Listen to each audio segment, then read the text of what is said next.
Hello, my name is Lemuel Blau, and in this video, I will be writing a poem and explaining my thought process throughout. This is my method to writing poetry, and perhaps it will assist anybody watching, you know, to write their own poetry and have that freedom of self-expression. As I said in my previous video, I want to reiterate the importance of interpretation. As I began to write this poem, we will focus on that level of interpretation and actively use it. I'm going to apply the aforementioned interpretation and of uh of everyday objects and day-to-day life and put it into a poem. So for today, we're going to be interpreting this little heart thing. Like this was a gift to me many years ago. Um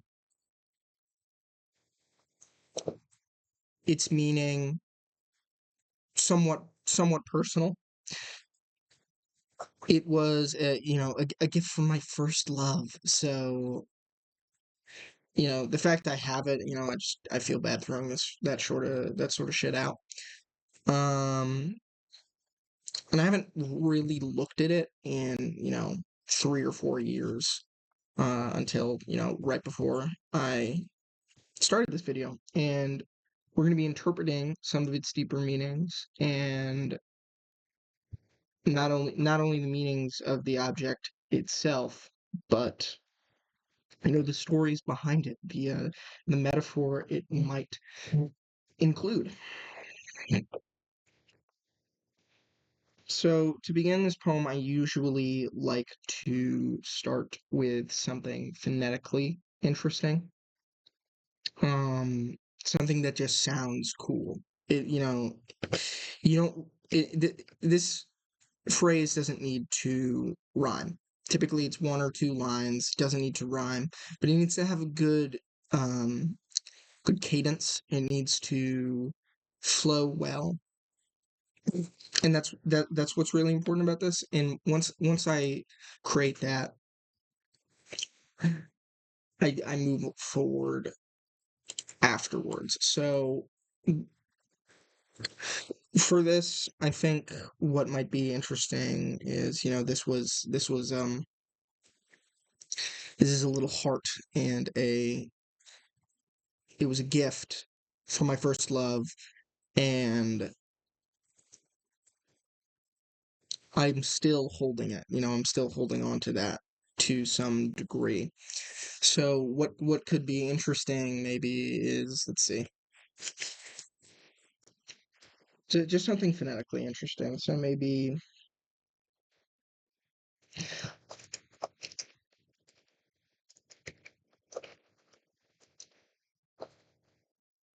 oops, oof, rough.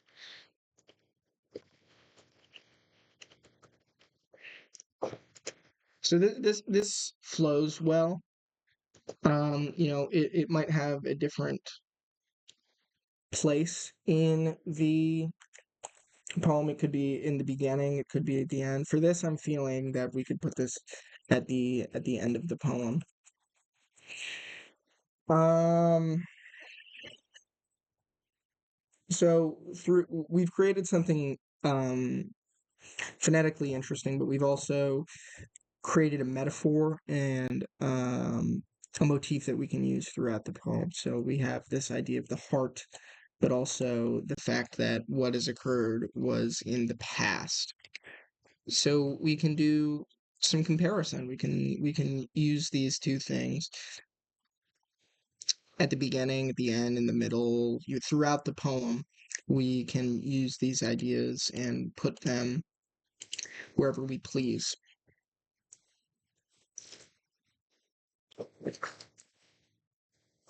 Excuse me.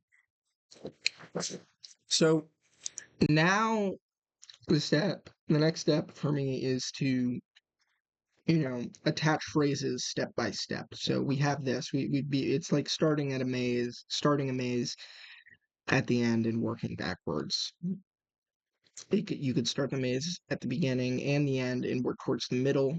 Either way, we're getting from one side to the other ultimately.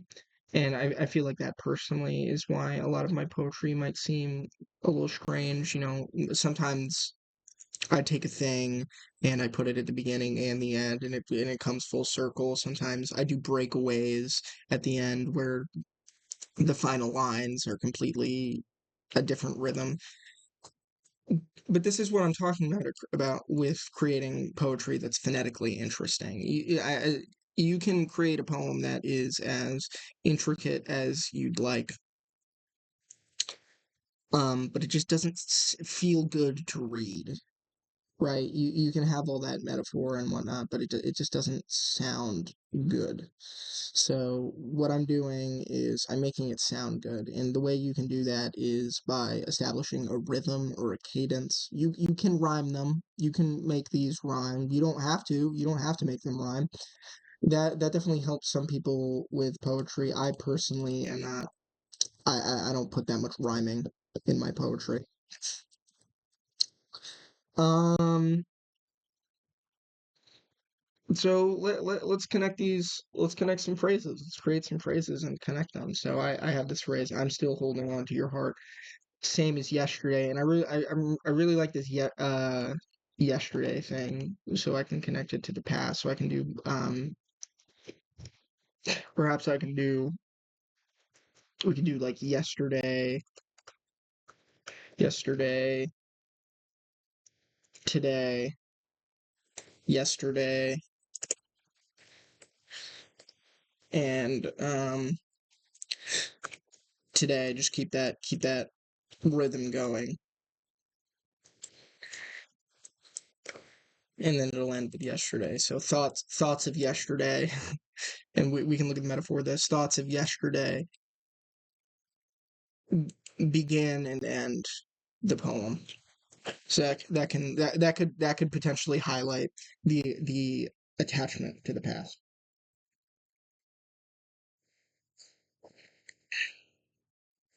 So let's do that. Let's do something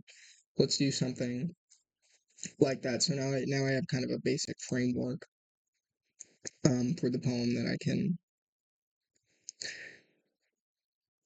create phrases with.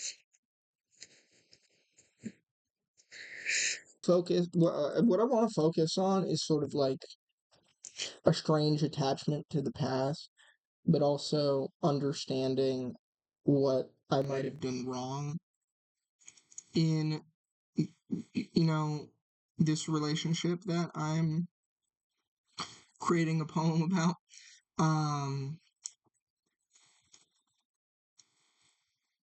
and forgive me if this is strangely personal or whatnot, but this is what I'm talking about. It's just I take the first thing I see and write a poem about it. This is that level of interpretation we're talking about.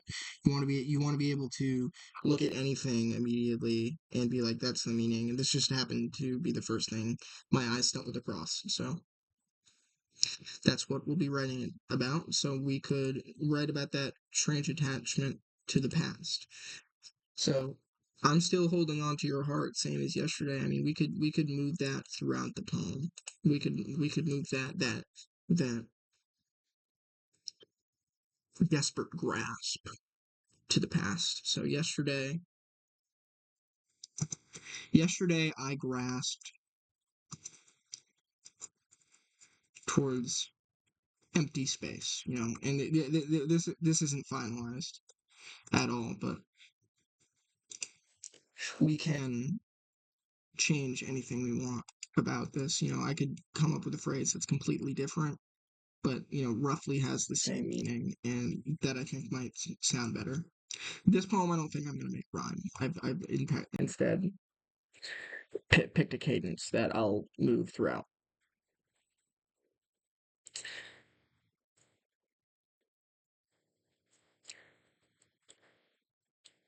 This this and it's also important to note this doesn't this phrase right here highlighted doesn't have any meaning right now,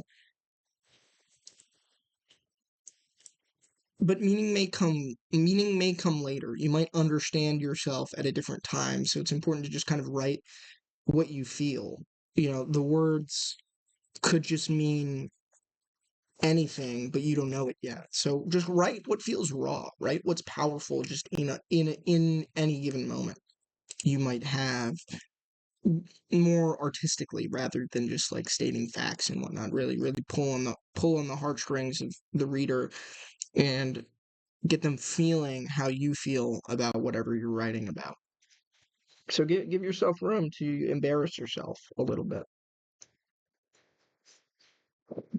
When you write when you write a poem, it's not going to be amazing at first. I mean, obviously, I'm expressing what I'm thinking about while I write this, but ultimately, you're not going to do that when you may or may not post your poetry somewhere online or show it to a friend.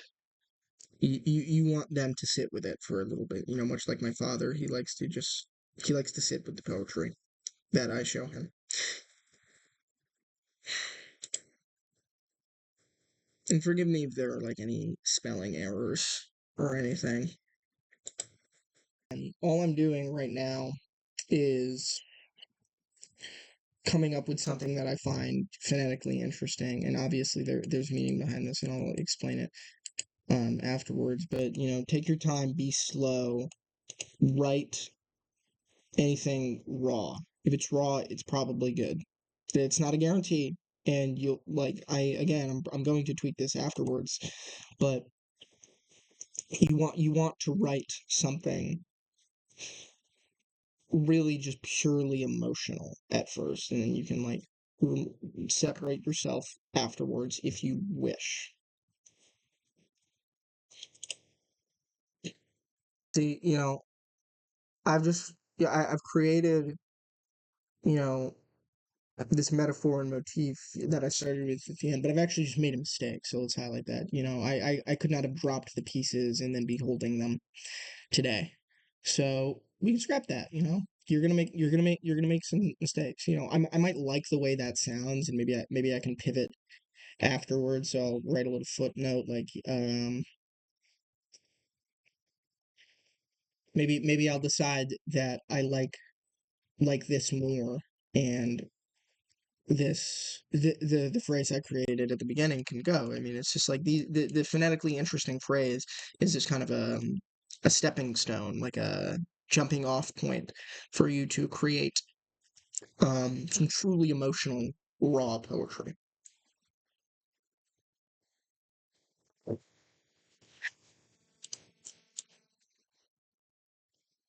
So let's not forget that. Be stumped. You're not always gonna know what comes next.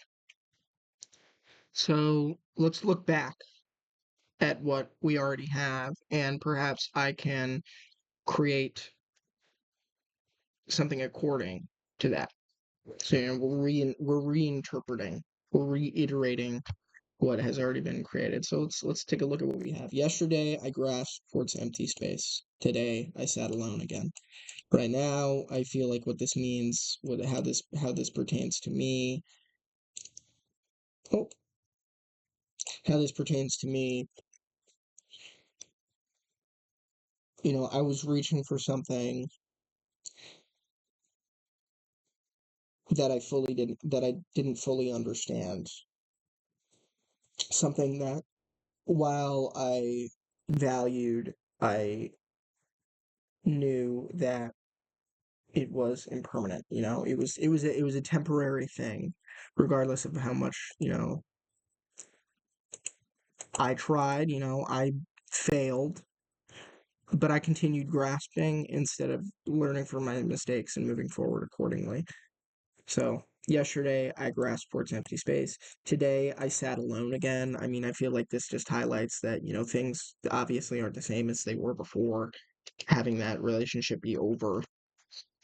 Um, Having myself not only am I grasping towards empty space, during the relationship, but even afterwards, sometimes I might find myself, wishing I was in another one. But, today I sit alone again because I'm not in one. Yesterday I crushed your weary heart, and this is just this is obviously just a reiteration of the mistakes. That's a little bit more face value. Yesterday I crushed your weary heart. Today I remembered that moment of weakness where I forgot my fists. Um, in the heat of a relationship, you can say things that you regret. You forget yourself. You come off too strong. You're too aggressive. You forget that people need space. And now obviously I've learned from my mistakes. This having been like 3, 4, 5 years ago. So I remember that moment and move forward accordingly. So what we have here is sort of yesterday is the this metaphor for failure, mistakes, while today is a metaphor for like redemption, um new beginnings. Obviously that means the same thing, but redemption, new beginnings, learning. So we'll keep that moving forward. So yesterday, obviously, I need to create. Well, now obviously, I need to adhere to these little keynotes I've given myself, so I can apply a mistake I might have made in the past or a metaphor for it.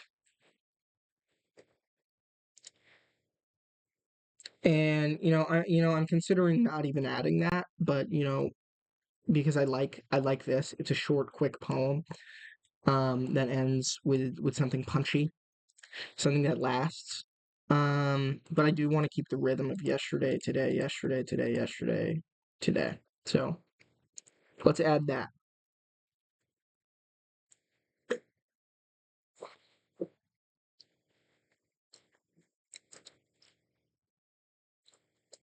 What this one means to me personally is just like,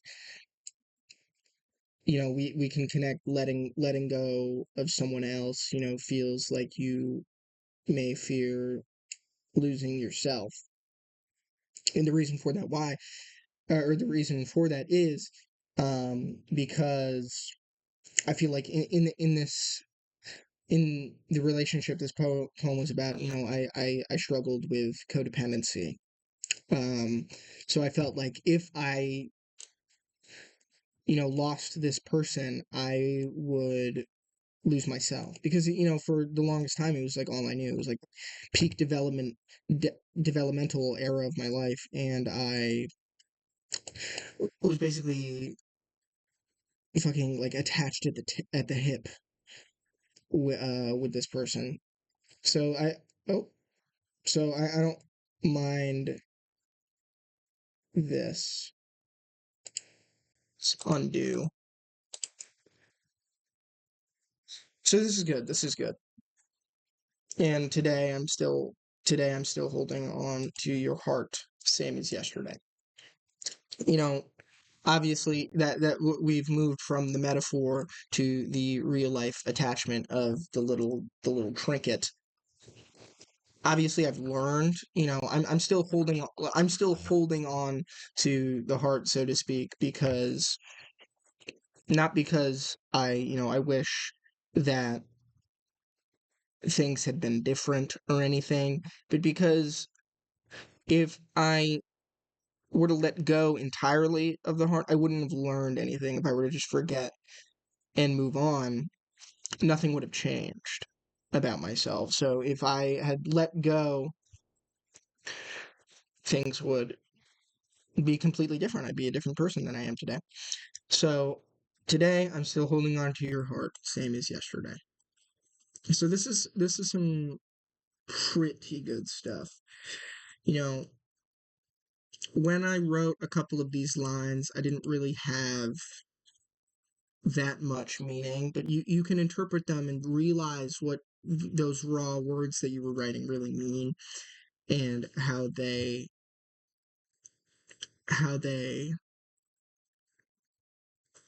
really express how you're feeling. I mean, and you can interpret that. This is what I'm talking about. Not only are you interpreting yourself or the world around you, but you're interpreting yourself. These are the poetry is one of the many means that we use to accomplish that. So, let's do it next. We can name the poem.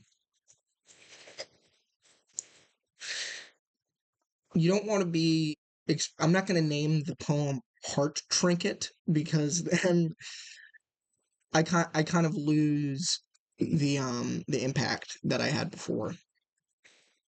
So let's see.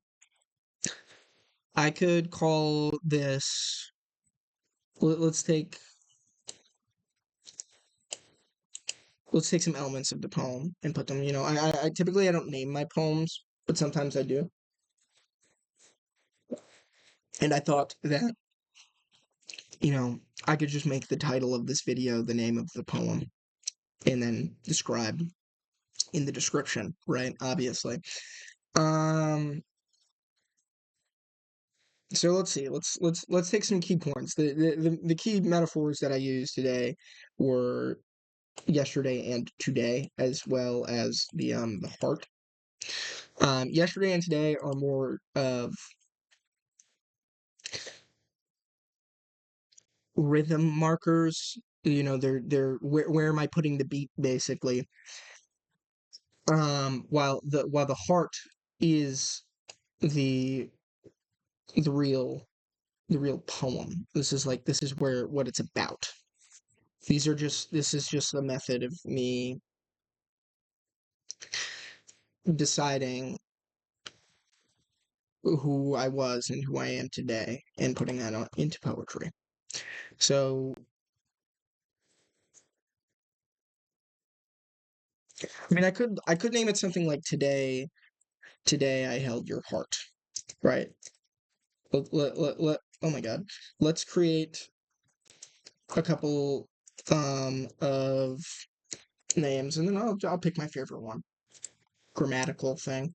I mean, what's also important to note with poetry is that, you're not this isn't prose. You're kind of free from the standard conventions of modern English, so I wouldn't worry about that too much. Pick same as yesterday. That's it's a personal favorite. Um, I hope this video, you know, gave an interesting insight into my thought process while writing poetry, but I also hope that it may help you in writing poetry. If you have any questions, feel free to ask me in the comment section. Um, I will answer. I will.